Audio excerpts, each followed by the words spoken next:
Hi guys, in this video, I'll show you how to download apps on your HP laptop which has Windows 11. So let's get started.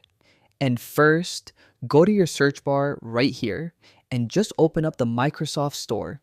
You could go ahead and pin the Microsoft Store on your taskbar.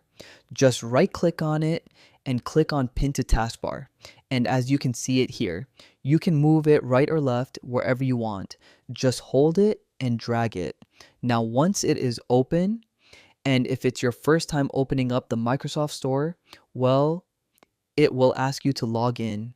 Just log in with your Microsoft account. Once logged in, as you can see here, we can go head over to the dashboard or home section. Now here, using search bar, you can download and install any app that you want to install on your laptop. If you scroll down, then you can see all trending apps and trending games here.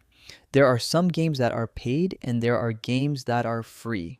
As you can see, we have PDFs or PDF editor and PDF reader. Now, let's say I'm going to go ahead and get it. I click on get.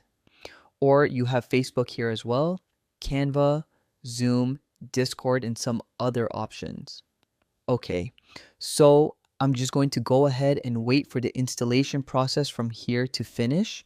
And once that's done, I'm going to open it up to let you see that it works. So that's how to download apps on your HP laptop. If this video helps you, please like, subscribe, and leave a comment on the video.